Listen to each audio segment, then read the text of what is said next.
Hi everyone, welcome back to yet another vlog with Wheels and Words with Mohit. It was day 13 of my All India travel journey. अगर आप मेरी journey follow कर रहे हैं तो आपको पता होगा कि कल हम बारिश तूफान से गुजरते हुए कन्याकुमारी से रामेश्वरम पहुंच चुके हैं। पहुंचते पहुंचते बहुत रात हो जाती है तो वहां पहुंचते ही सीधा हम ढूंढते हैं पार्किंग जहां हम सेफली अपनी कार पार्क करके सो सकें। हम पहुंच गए रामेश्वरम और गाड़ी पार्किंग में लगा ली है। बेड सेटअप कर लिया है। यहाँ पे बहुत बारिश हो रही है। यहाँ पे नवंबर दिसंबर में मानसून होता है, तो इस वक्त यहाँ पे मानसून सीज़न चल रहा है। बहुत बारिशें हो रही हैं। सुबह देखते हैं क्या होता है। बारिश में अगर ज़्यादा तेज़ हुई तो शायद नींद भी ना आ पाए।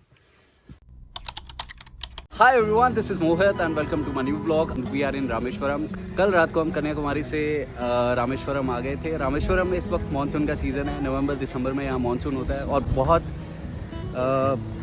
ज़्यादा बारिश होती है यहाँ पे, but still we manage to sleep in a car. बारिश थोड़ी देर के लिए रुकी तो हमने बेड सेटअप रेडी किया और इतने ज़्यादा थके हुए थे कि हमें बहुत जल्दी नींद आ गई। अभी का प्लान ये है कि अभी हम रेडी होने वाले हैं। यहाँ पे नहाने का और वो सब बंदोबस्त है। नहाते हैं, फ्रेशन अप होते हैं and then will go to Rameswaram temple first, जो कि यहाँ से वॉकिंग डिस्टेंस पे ही है। कॉफ़ी ख़त्म करते करते पार्किंग वाले अन्ना से थोड़ी इन्फॉर्मेशन गैदर की, क्योंकि हमें यहाँ के बारे में कुछ भी नॉलेज नहीं थी। तो उन्होंने मुझे बताया कि यहाँ पर ज्योतिर्लिंग के दर्शन करने से पहले आपको 23 बार स्नान करना पड़ेगा। तो चलिए मैं आपको बताता हूँ वो 23 स्नान है क्या। सबसे पहला स्नान है अग्नि तीर्थम, और ये बहुत ही पवित्र माना जाता है। कहते हैं कि राम भगवान ने रावण का वध करने के बाद यहीं पर आकर स्नान किया था और फिर शिव जी की भक्ति की थी। तो अभी हम समुद्र में जाके नहाए और अभी हम जा रहे हैं 22 कुंड में स्नान करने। और ये 22 कुंड में स्नान करने के लिए 25 रुपए की एक टिकट है, जिसमें आपको नाम मात्र छींटा डालकर स्नान करवाया जाएगा।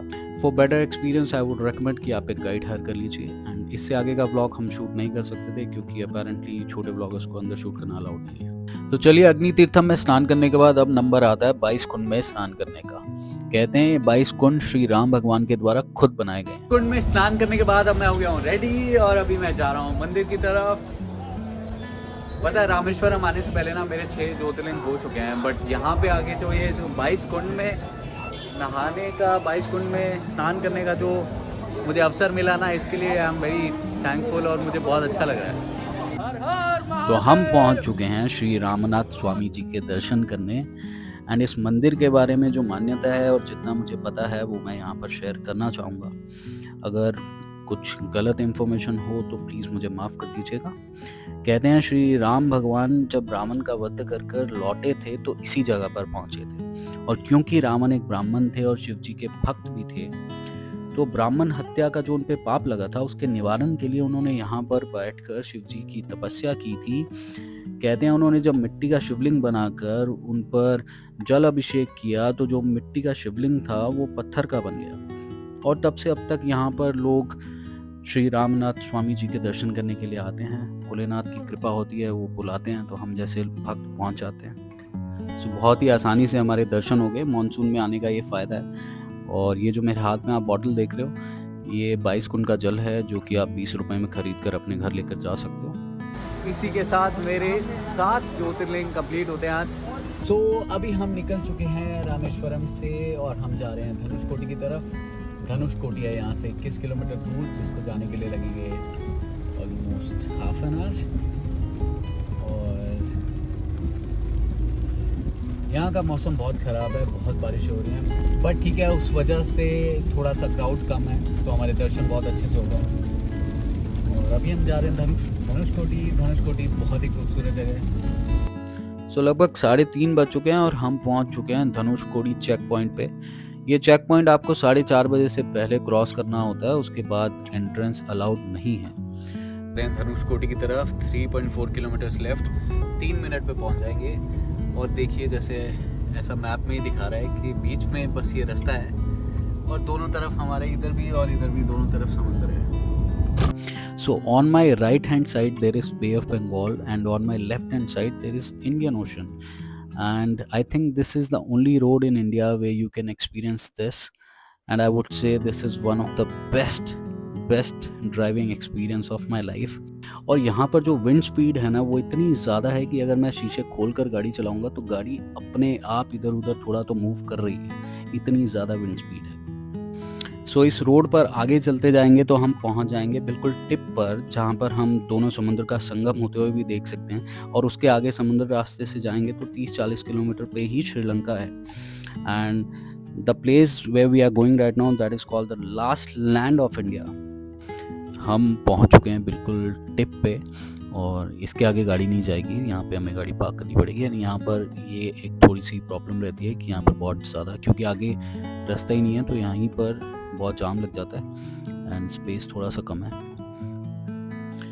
चलिए गाड़ी खड़ी कर दिया है तो अभी हम जा रहे हैं बिल्कुल द लास्ट पॉइंट की तरफ, जहाँ पर हम वो संगम देखने वाले हैं, जहाँ पर बे ऑफ बंगाल और इंडियन ओशन का संगम होता है।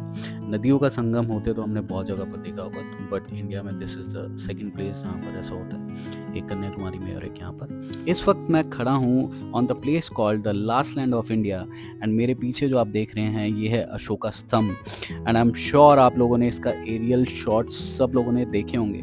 बहुत खूबसूरत जगह है। जो लास्ट पॉइंट पे आप जो ये बीच देख रहे हैं, ये इस वक्त हम एक्सपीरियंस नहीं कर पाए बिकॉज मानसून था और पानी का जो लेवल था वो बहुत ऊपर था। इसके लिए आई थिंक जुलाई अगस्त में आएंगे तो ये एक्सपीरियंस कर पाएंगे। और जो संगम है, जो दोनों समुद्र की लहरें आपस में आके एक दूसरे से टकराती हैं, वो भी उसी वक्त बीच पे ही एक्सपीरियंस हो पाता है, इस वक्त नहीं हो पा रहा। So the last land of India पे अपना परचम लहराने के बाद हम चलते हैं वहाँ से 1 किलोमीटर पीछे, जहाँ पर रोड के दोनों साइड में बहुत ही सुंदर बीचेस हैं। एंड फॉर सम रीज़न इंसानों की नज़र से ये अभी तक बचे हुए हैं, लेकिन मेरी पार की नज़रों से ऐसी जगह नहीं बच सकती।